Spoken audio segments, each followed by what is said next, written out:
trop synonyme avec ce que signifie le web. Donc la façon dont HTTP marche, c'est que nous avons un client d'abord avec un serveur. Le client envoie une requête au serveur, le serveur envoie une réponse. C'est une transaction fermée. Donc c'est véritablement le modèle fondamental. Comme vous avez écrit réponse en français.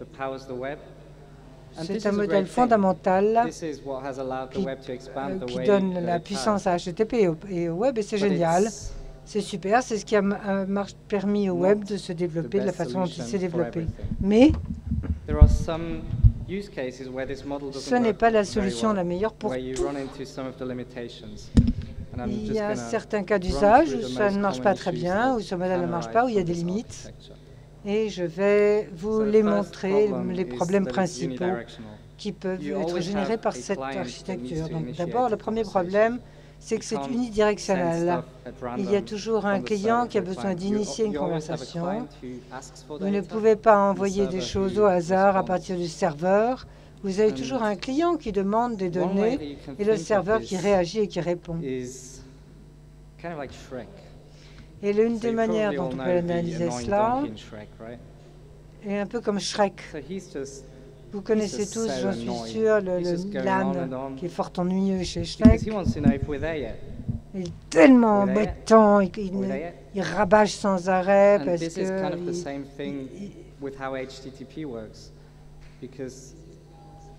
Et c'est à peu près la même chose avec la manière dont fonctionne l'HTTP.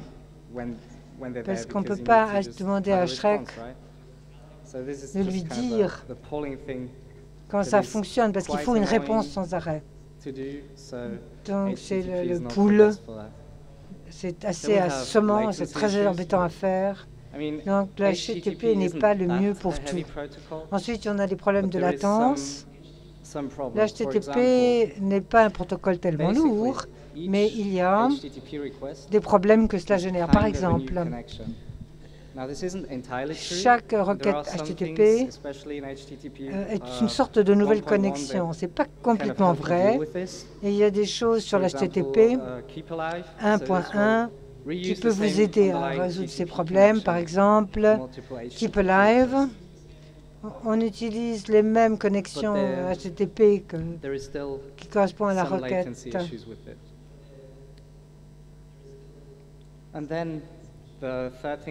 Il y a quand même des temps de latence. Et puis, la chose que j'aimerais bien vous donner, c'est que c'est stateless. Donc, toutes les demandes doivent contenir toutes les informations afin d'identifier cette requête en particulier ou cet utilisateur en tout cas. Donc, l'un des exemples, c'est les cookies, par exemple. Il faut envoyer le données cookies avec chaque requête et ça peut être assez cher. Autre chose encore, ce modèle stateless, par exemple, ce qui est vraiment génial pour la plupart des choses, ça veut dire que vous n'avez pas besoin d'avoir une session. Maintenant, si on regarde cette pile de protocoles encore et ces couches superposées, le TCP a une session. Donc ce n'est pas que ça n'existe pas, c'est que le HTTP le cache et ne l'expose pas à vos yeux. Donc, qu'est-ce qui se passerait si on pouvait utiliser la session en dessous et l'exposer? Et B, regardons un peu la deuxième partie, les sockets. Une socket est une connexion persistante entre deux machines pour envoyer et recevoir des infos. Ça vient, je pense, à l'origine des sockets API qu'on utilise pour le travail en réseau. Et ce que le protocole WebSocket fait, c'est qu'il vise à développer ces deux choses et à les faire rejoindre. Donc vous donnez une connexion bidirectionnelle sur le web. Donc les gens ne comprennent pas complètement ça, mais le WebSocket en fait est divisé en deux parties différentes et de deux spécifications complètement différentes. le protocole et le API. Donc, prenons d'abord le protocole. Le protocole du WebSocket spécifie la manière dont un browser ou tout autre client peut interagir avec le serveur. Donc, ça donne le format des données utilisées dans cette connexion. C'est une connexion persistante. Ça définit beaucoup de choses. Le plus important, je crois, c'est le handshake. Donc, la connexion de WebSocket commence comme une requête HTTP. Donc, vous avez le client qui envoie une requête HTTP qui demande une mise à jour. Et si le serveur veut mettre à jour la connexion, elle accepte cette requête et elle envoie une réponse ultérieure au client, mais la connexion reste ouverte. Donc, après que les headers ont été échangés, on réutilise cette connexion qui devient alors une connexion WebSocket mise à jour.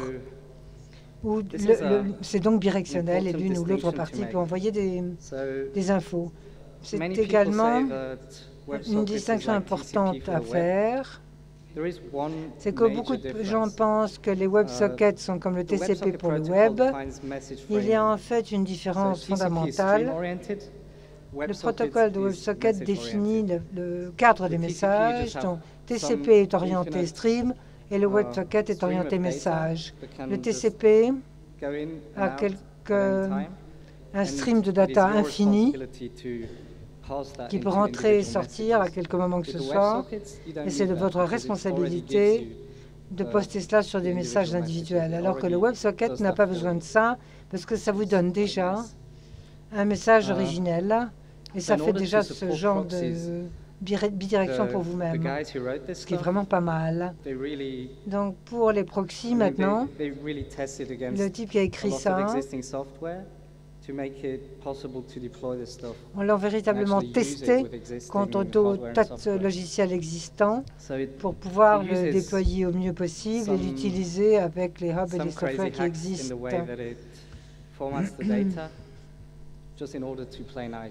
Donc c'est un hack assez dingue dans la façon dont il formate les données.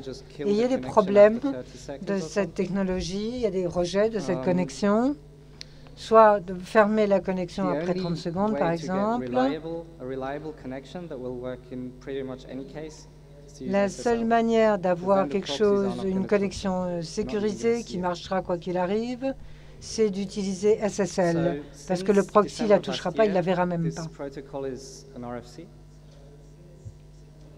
Donc, depuis décembre dernier, ce protocole est en RFC. Et en fait, pour autant que je le sache, ça n'a pas changé depuis lors. Donc, c'est à peu près stable maintenant. Tout a commencé, je crois. Je me souviens simplement que quand j'ai commencé à travailler là-dessus, ce qui était il y a 2-3 ans, et à cette époque, c'était véritablement très instable. Donc, vous avez des coupures au hasard, il fallait mettre à jour. C'est ma première expérience de WebSocket, c'était assez désastreux. Je voulais mettre à jour Chrome et tout était brisé et je ne savais même pas ce qui se passait. Donc, il fallait entrer, raccommoder le serveur, voir quels étaient les changements entre les différents protocoles, parce qu'évidemment, Chrome ne réfléchissait pas sur la façon de vous avertir de ce qui allait vous arriver. Il a publié un blog post, évidemment, mais si on vérifie le change de votre browser à chaque fois que vous mettez à jour. Donc maintenant, regardons la seconde partie, c'est-à-dire l'API. Maintenant, l'API définit une interface client. Donc, ça définit la manière dont on interagit avec le serveur WebSocket à partir de votre script code Java. Donc, voici un exemple assez basique. Vous avez tout ce dont vous avez besoin de savoir est là. Et c'est vraiment assez facile. Donc, vous vous attachez à certains événements. Donc, on va regarder dans quelques temps. Vous pouvez aussi utiliser la méthode send pour envoyer des données. C'est assez simple. Ah, j'ai été trop vite. Je n'ai pas la slide avec tous les différents types. Donc, ça, ce n'est sur on message, on open, on close et on error. Et on close et on error parce que la connexion ne meurt jamais. Et les erreurs n'arrivent jamais. Donc, vraiment, c'est tout ce que vous avez besoin de savoir déjà. Donc, les cas maintenant d'utilisation, c'est assez intéressant. Ce n'est pas exclusivement pour les WebSockets spécifiquement, mais c'est aussi, et je ne veux pas leur taper sur la tête parce que je les aime vraiment, tous ces types qui ont inventé ça, mais c'est aussi quelque chose où il y a des problèmes. Parce que pourquoi vous allez utiliser ça? Eh bien, en fait, il y a une société qui s'appelle Pusher qui a des solutions de WebSocket qui gèrent. Et je parlais à un de ces types qui travaille dessus. Et je voulais faire une démonstration pour cet outil. Donc je lui ai demandé qu'est-ce que je devrais faire, quelle démo est-ce que je devrais faire. Et il n'a pas pu me donner une bonne réponse parce qu'évidemment, même lui ne savait pas quel cas utiliser. Mais je crois qu'il y a des cas assez intéressants. Le cas qui est probablement que j'ai peu entendu parler, qui a le plus de potentiel, c'est les jeux. Je crois que ça, c'est vraiment cool d'avoir ce truc de stuff dans le browser, qui est dans le navigateur, et des notifications, évidemment, par exemple Facebook ou Stack Overflow. Je ne sais même pas s'ils utilisent les WebSockets d'ailleurs maintenant, mais ils ont un truc ou quand vous écrivez une réponse à une question et que quelqu'un d'autre écrit une réponse avant vous, vous avez une notification qui vous dit vous avez perdu grosso modo. Les collaborations aussi, c'est quelque chose qui pourrait être assez cool dans le futur. Je ne sais pas si vous vous souvenez de Google Wave, qui est vieux maintenant évidemment, c'est un vieux truc. Mais pour ce genre de truc, c'est vraiment pas mal. Ça peut être assez utile. Et bien sûr, les chats, parce que tout le monde crée des applications stack tous les jours. C'est un exemple qui n'est pas génial, mais je l'ai inclus parce que ça en fait partie quand même. Donc maintenant, parlons des browsers, des navigateurs. Bon, alors, comme vous voyez ici, les navigateurs qui supportent ça ne sont pas trop géniaux. Et i10 n'est pas même pas encore sur le marché.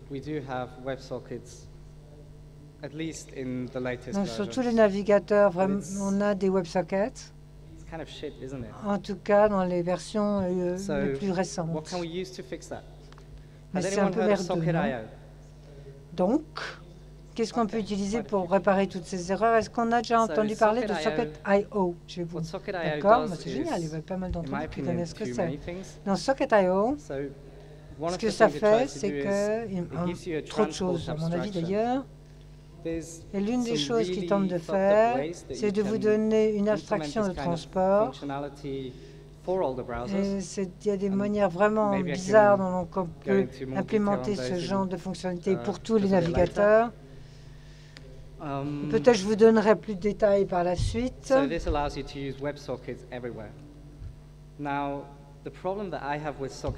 Donc ça vous permet d'utiliser les WebSockets partout. Maintenant, le problème que moi j'ai avec Socket.io, c'est qu'il ne fait pas seulement ça, mais il ajoute aussi toutes sortes de fonctionnalités différentes en plus.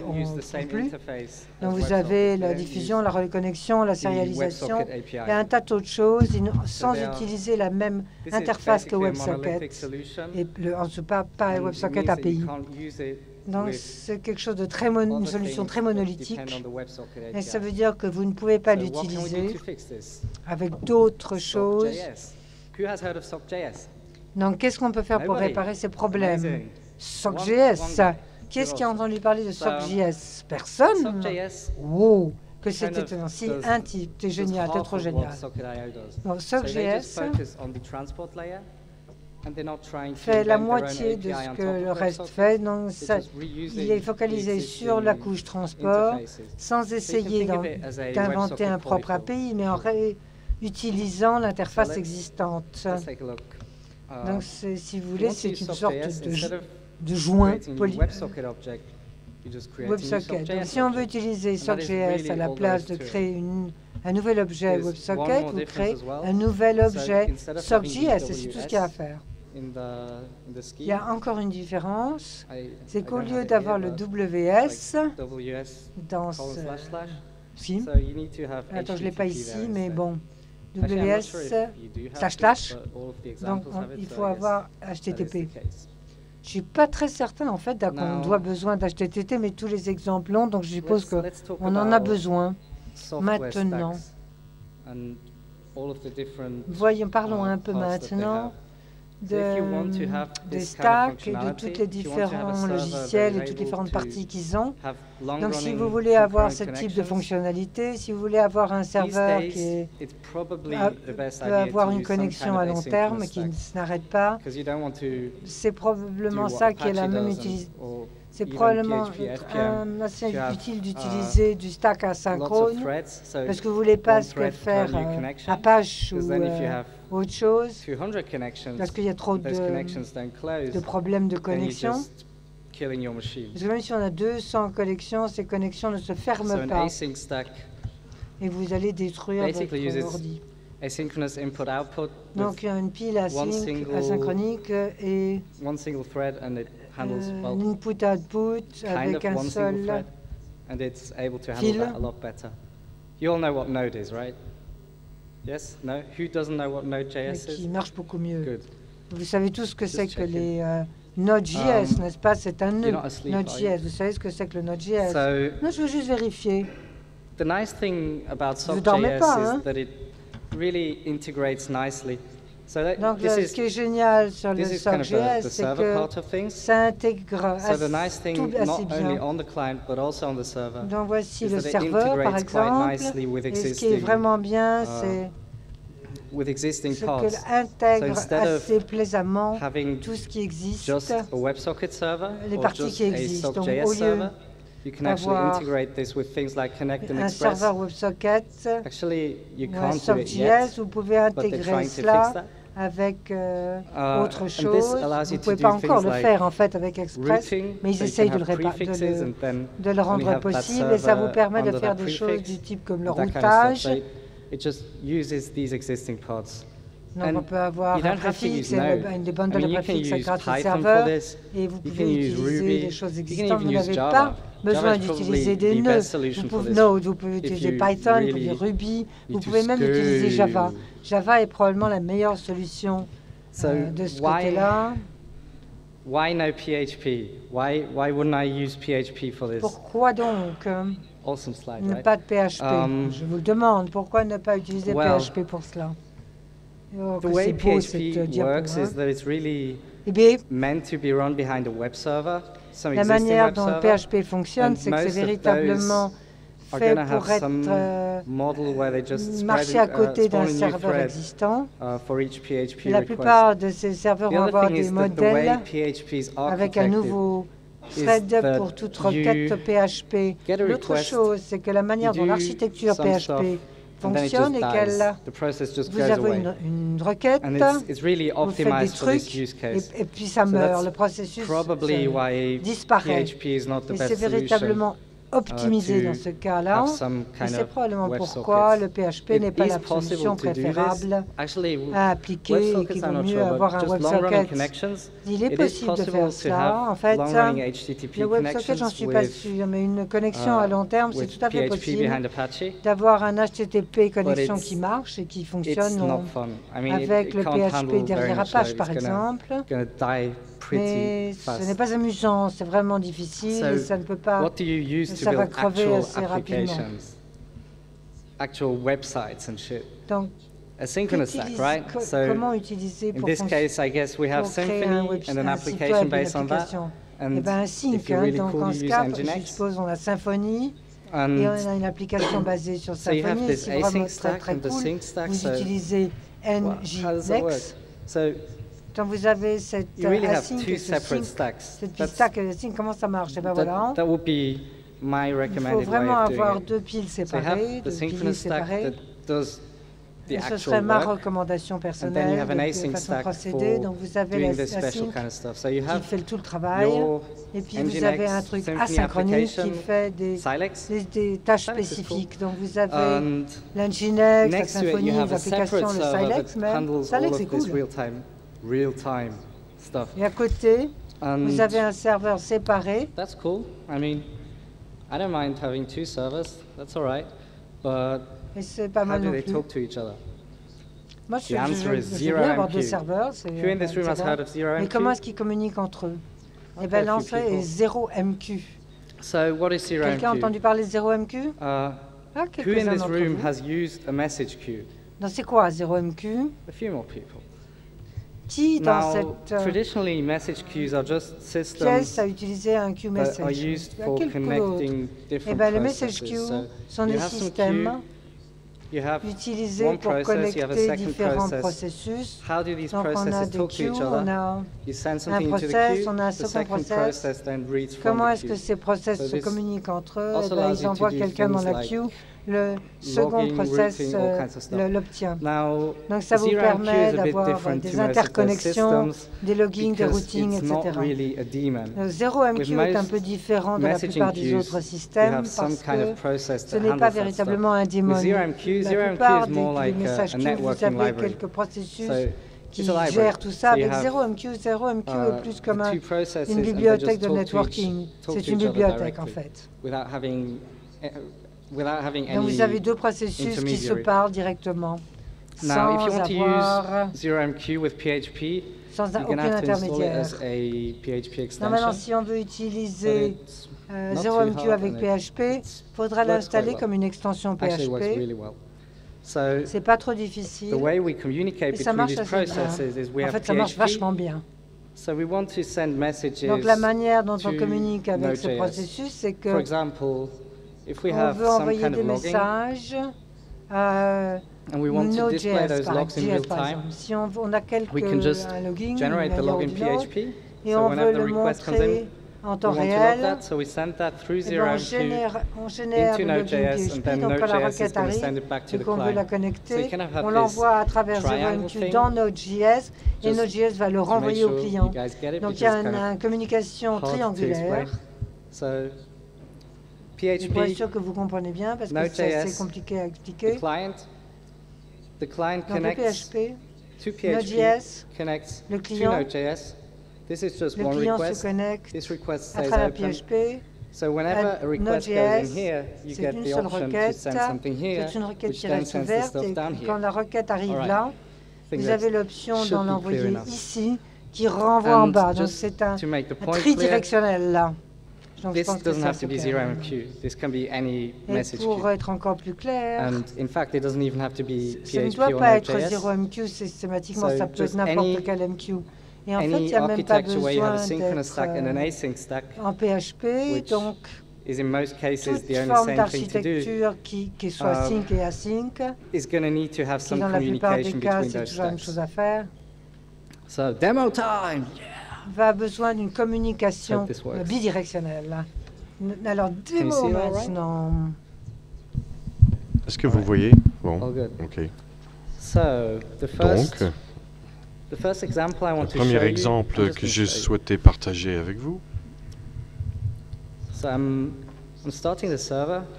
commence le serveur,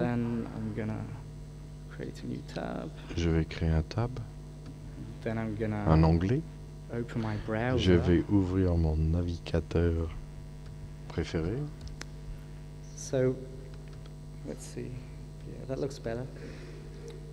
Voilà qui est mieux. Maintenant, je vais envoyer le message au navigateur de mon console. Donc on va faire PHP, publish, PHP, et je peux envoyer par la suite n'importe quel message. Je mets quoi comme message? Hello world. Bonjour monde, bonjour tout le monde. So, did you see that? Oh, was too fast again? Boom. Boom, voilà, c'était trop vite. Hein. C'est pas mal. Voyons comment cela fonctionne. Bon, un peu de code. Ça ne tue pas. Voici l'exemple d'un broadcast. Voyons le client d'abord. Voici le script pour la publication. Il n'y a que 14 lignes. Là, on utilise l'extension 0MQ dont je vous ai parlé. Donc, on crée une nouvelle connexion, un get socket. On crée un socket pub pour publier les messages. Ensuite, on se connecte à un service 0MQ qui soit à l'écoute ou pas, et qui ensuite l'envoie. Facile. Voyons côté serveur. On a bon nombre de bibliothèques qu'on est capable de mettre en œuvre. D'abord, Connect. J'utilise simplement pour servir les fichiers statiques.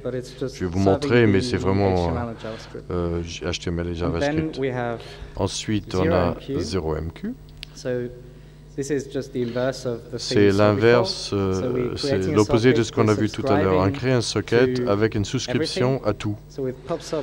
Avec PubSub, on peut souscrire à des choses spécifiques seulement. Là, on peut souscrire à tous les messages. Et on va faire un binding. Et les messages vont arriver sur ce port-là. Et ensuite, on va les broadcaster par le biais de cet objet broadcast que je vais vous montrer sous peu. L'une des choses que j'aime toujours évoquer par rapport à 0MQ, nous avons un publisher et un subscriber, un abonné. Et souvent, le publisher, c'est le publisher qui bind. Vous avez un serveur qui publie les messages, et le binding veut dire qu'il fournit le socket.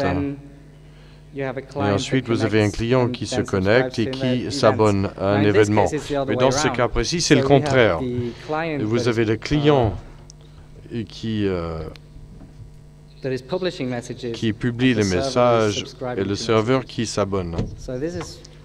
Donc, c'est une caractéristique vachement sympa de ce ZMQ. Maintenant, le code du broadcast, j'ai extrait ça dans un fichier séparé pour mieux le tester. Et on pourrait le dumper juste ici. Et à ce moment-là, ça serait un bordel. Mais bon, c'est pour ça que je l'ai fait comme ça.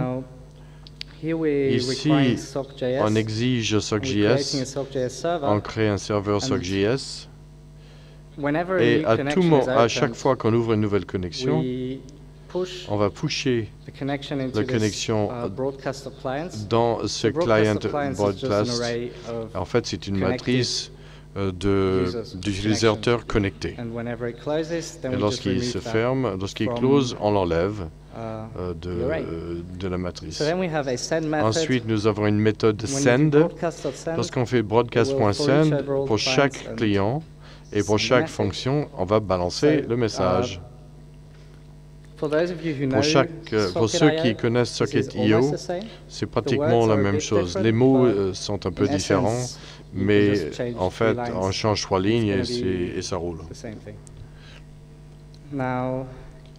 Ce qu'on fait au niveau serveur avec ce module de broadcast, on a besoin de l'installer sur un serveur. Donc, à cause de la manière dont ça fonctionne, c'est explicite.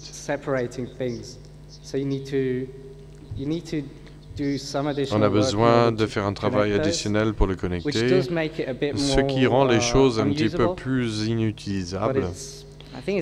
Mais c'est pas trop mal. Je crois qu'il voulait dire que c'est plus difficile d'utilisation. Bon, il y a 5 de plus, 5 lignes de plus, pardon. Vous avez les codes client, pardon. Donc vous avez la bibliothèque ici, vous avez l'application ici. Si vous regardez cela, c'est vraiment la même chose que je vous ai montré avec Hello World. Logging out all the messages. Et on log les messages. Facile, hein? Donc on va faire quelques démos avec ça. So, Canvas, I like this one. So again, Canvas, j'aime bien. Je vais démarrer le serveur. And this one is using Socket.io. Et là, on utilise Socket.io parce que j'étais trop paresseux pour faire autrement. On recharge. So now we have two windows. Maintenant, on a deux fenêtres.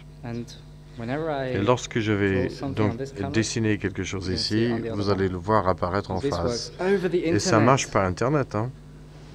Eh oui. Pas maintenant, mais ça peut, disons, ça peut. Et on dit que frapper à la machine, c'est difficile.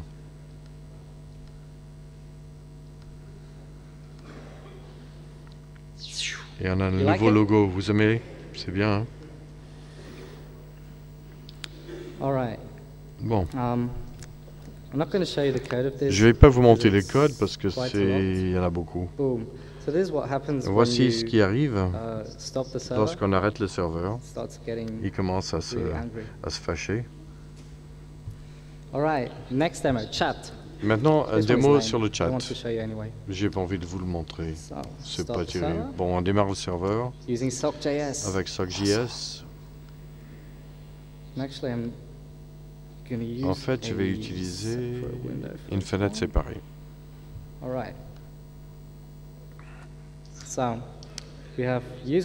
On a utilisateur 1, John Doe. C'est Monsieur Dupont, en fait.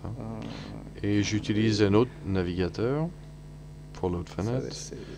Donc, on va prendre ce truc-là.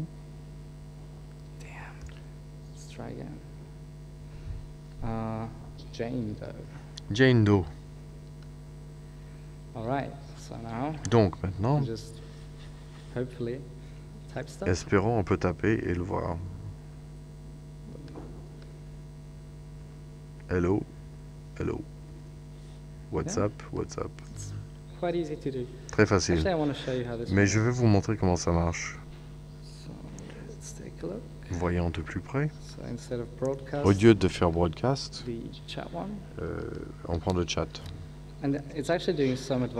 Et en fait, il y a des choses pas mal avancées, en fait. Donc, ça vaut le coup de jeter un œil. D'abord, on a le cœur, l'applicatif de base. Donc, chaque fois qu'il y a une connexion qui arrive, il y a un loop, il y a une boucle.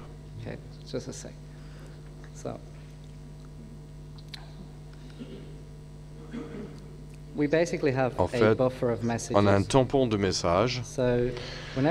Lorsqu'il y a une connexion qui arrive, qui se fait, on envoie le tampon à l'utilisateur. Ça veut dire que les 50 messages précédents vont être envoyés. Et c'est bien, parce que si vous vous plaignez et ça arrive, c'est bien, c'est sympa. Et lorsque les données arrivent, quoi qu'il soit, vous allez le broadcaster avec la même bibliothèque de broadcast. Et c'est sympa parce que, dû au fait que je l'ai découplé, je peux le réutiliser autant de fois que je veux. Donc, à chaque fois que j'ai besoin de faire un broadcast, qui peut être assez court, selon votre travail, je peux le réutiliser. Donc, lorsqu'un message arrive, on rajoute le message au tampon, on fait le broadcast du message à tout le monde qui connaît, tous ceux qui sont connectés. On n'a pas besoin de s'occuper de comment ça marche. Et si le tampon est trop grand, eh bien, on laisse tomber quelques messages. Et ça, c'est important parce que si vous ne le faites pas, vous allez garder tous les messages en mémoire. Vous allez les remplir jusqu'à l'infini, jusqu'à ce que le système se crache. Et ça, vous ne voulez pas, parce que ça, c'est le point négatif. Lorsqu'il y a un truc qui se passe mal, tout le processus meurt et tout le monde est déconnecté et c'est vraiment triste.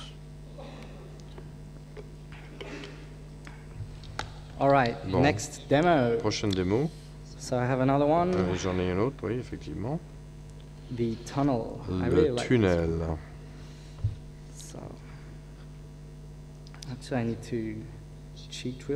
Je vais essayer de tricher un petit peu pour voir comment ça marche. Donc je vais commencer le serveur. Looks good. So what this example is doing, dans cet exemple, qu'est-ce qu'on fait? Si vous avez regardé les tutoriaux pour vous montrer comment faire des choses intéressantes comme des serveurs de chat dans TCP/IP, on peut broadcaster là-dessus. Maintenant, on essaie de combiner le chat WebSocket Demo, le combiner avec le chat, la démo de chat de TCP. Donc on fait les deux en même temps. Là, on utilise Socket.io. J'étais paresseux, donc j'utilise ça.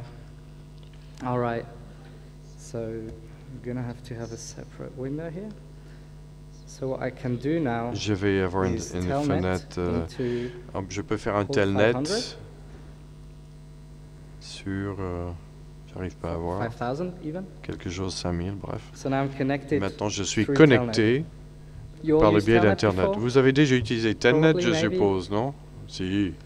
Non. Donc maintenant, je suis relié. Et connectons une autre juste pour la forme. Connection refused. Oh, that's just IP6. All right, so now we have these two connected. Donc on a ces deux connectés, donc je peux taper des choses et on le voit ici. On ne le voit pas ici, mais on le voit ici. Donc ce qui se passe, c'est qu'on crée un serveur TCP qui écoute l'arrivée des données par le biais de la connexion TCP/IP et après il fait le broadcast de ça par le WebSocket. Donc c'est une espèce de je prends, je donne, comme un tunnel. On pourrait faire des trucs sympas. Voilà. Donc si vous ne faites pas Telnet, vous pouvez toujours utiliser Netcat. Et il va se connecter donc et envoyer des choses et se déconnecter. Très bien. Et j'ai même une autre démo, j'aime bien les démos. C'est formidable, tout a marché, incroyable. C'est du jamais vu. Voilà. Donc le dernier démo, je voulais voir l'exemple de comment faire travailler avec Symfony. Vous connaissez Packagist. Donc c'est mon installation locale de Packagist. Et ce que j'ai fait, c'est que je prends le login Symfony 2 qui utilise Monologue et je le dump l'ensemble de ces logs sur une connexion WebSocket pour que vous puissiez les afficher en temps réel.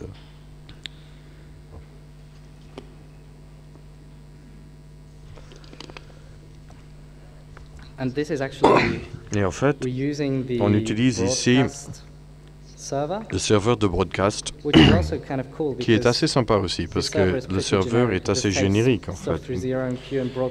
Vous prenez des trucs en 0MP et vous le broadcastez. On peut l'utiliser pour un exemple, mais aussi pour un autre.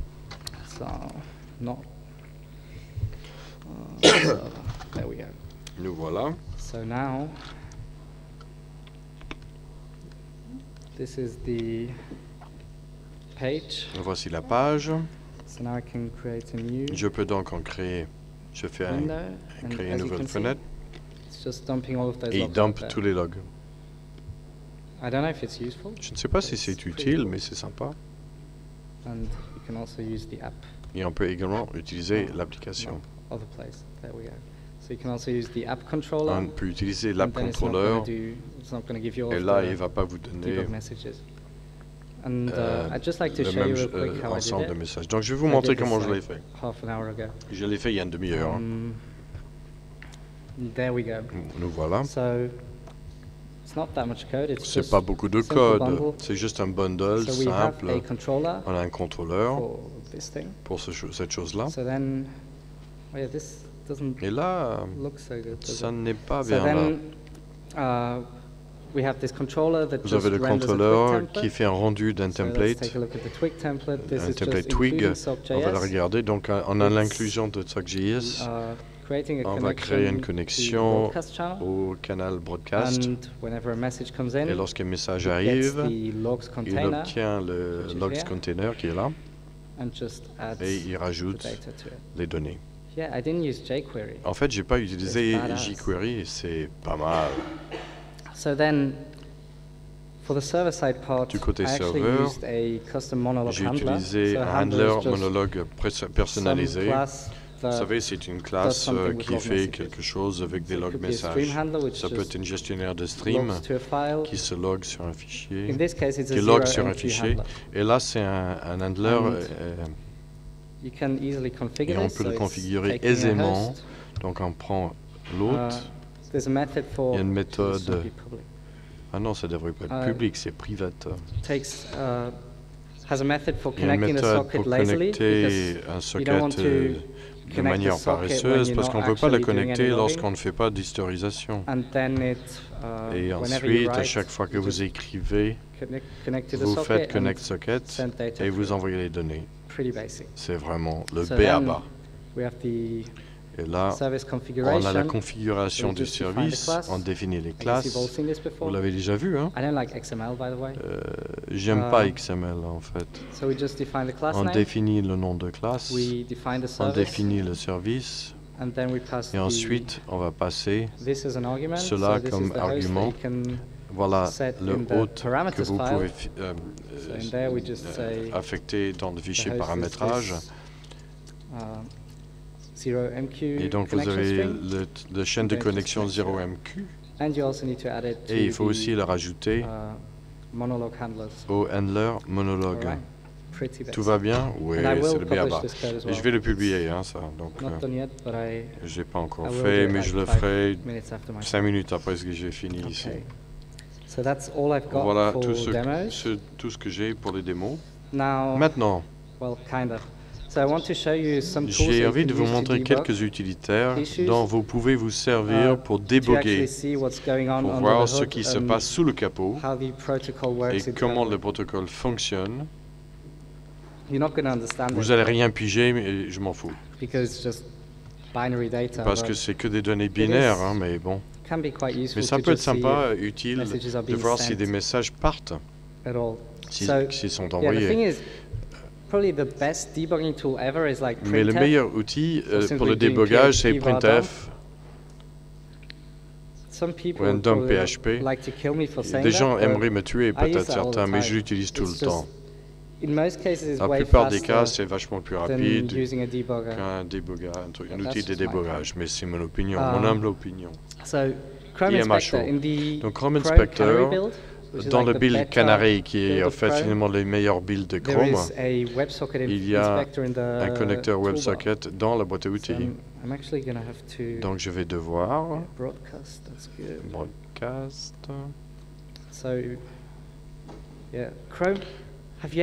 Vous avez déjà remarqué que Chrome cache tout sans vous demander votre avis? C'est incroyable. Vous avez le build Canary de Chrome ici. Vous voyez dans la barre d'outils du réseau, vous chargez la page et vous voyez toutes les sockets qui sont connectés. Et ici, on a des choses plus générales et après on a cette chose WebSocket Frames. Donc tous les messages qui partent ou qui arrivent, on les voit lorsque ça arrive ici. Par exemple, si je publie un message,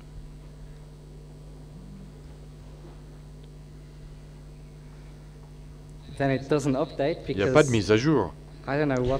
Parce que je ne sais pas à quoi bordel pensaient ces mecs-là. Parce que lorsqu'on clique dessus, il faut cliquer sur le truc une deuxième fois, et là, ça rafraîchit. C'est logique, hein? Il faut cliquer 2 fois.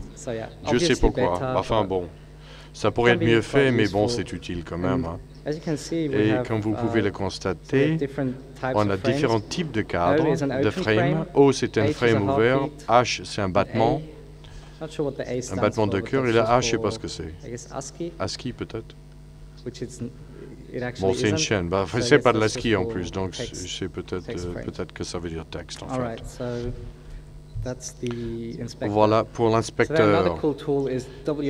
Un autre outil formidable qui est WSSH, qui n'a rien à voir avec SSH.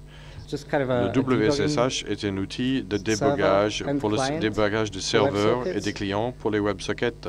Et il faut que je vois comment ça marche. All right, so yeah, I got it. So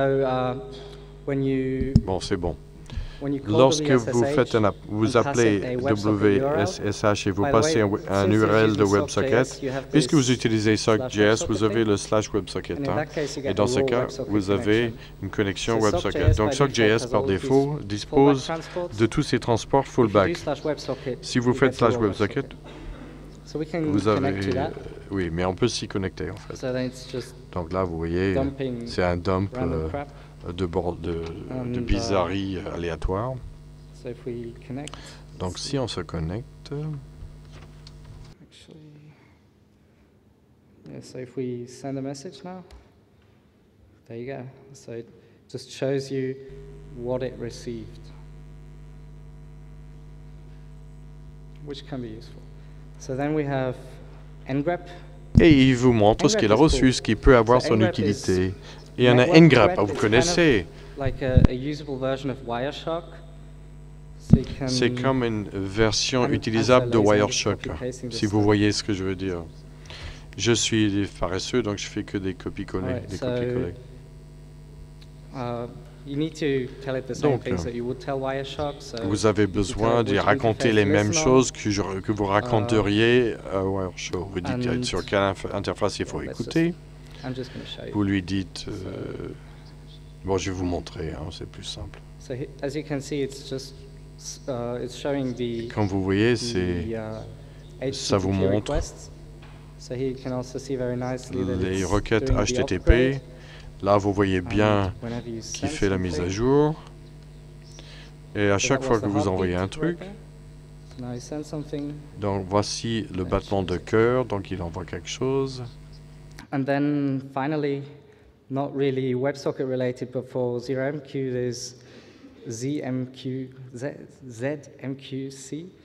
So that's kind of like a netcat tool for ZeroMQ. So in this case, it's basically a replacement for the publish script. So it's et il le montre. The W is for write. Et enfin, the C is for connect. c'est pas, ça n'a pas à voir avec WebSocket, mais nous avons ZMQC. On peut écrire, donc on va connecter au lieu de binder. Ça va être de type publication. Et c'est sur ça qu'on veut se connecter. Donc là, c'est connecté et on peut allègrement taper ce qu'on veut. Et vous pouvez taper des choses là aussi. Pour le débogage, c'est pas mal. So just a quick recap. Voilà. Donc pour résumer, en bref, il faut utiliser SockJS au lieu de Socket.io parce que ça joue bien avec des solutions existantes. Il faut penser à avoir des solutions non monolithiques, mais d'avoir les choses qui marchent dans différentes piles de soft. Comme je vous ai montré, pas avoir simplement par nœud, mais il faut utiliser avec Node, avec Ruby, tout ce que vous voulez. Et je pense qu'il y a beaucoup de choses à apprendre des MQ, parce qu'ils ont déjà résolu l'ensemble de ces problèmes de message pour nous. Quelques liens. Le WebSocket RFC, c'est 80 pages. C'est bien pour s'endormir le soir. Vous avez l'API WebSockets et vous avez SockJS. Et vous avez le code qui est disponible sur GitHub. Prenez la photo si vous voulez. Trop tard. Oh, there's one more thing, right? Of course. Il y a encore un truc que j'ai oublié, oui, évidemment. So many of you probably already heard of this project. La plupart d'entre vous ont déjà entendu parler de ce projet. Et comme je vous ai dit, PHP n'est pas vraiment la bonne solution pour faire ce genre de truc. Mais est-ce qu'on peut le faire avec PHP? Ah bah oui. React, c'est un projet que j'ai créé il y a 2 mois. Et ce qu'il fait, c'est que ça vous donne des fonctions que n'ont aucun JS. On peut avoir un entrée-sortie asynchrone. On peut le faire avec PHP. Si ça vous intéresse, venez me voir, parlez-moi de ce projet. Vous avez les sites web, Node.php évidemment. Et il y a Chris Bowden qui a créé une bibliothèque de WebSocket dans PHP. Et en fait, il le base par-dessus React. Donc ça veut dire quoi? Ça veut dire qu'à l'avenir, on pourra faire toutes ces choses qui font sur les nœuds à l'intérieur de PHP.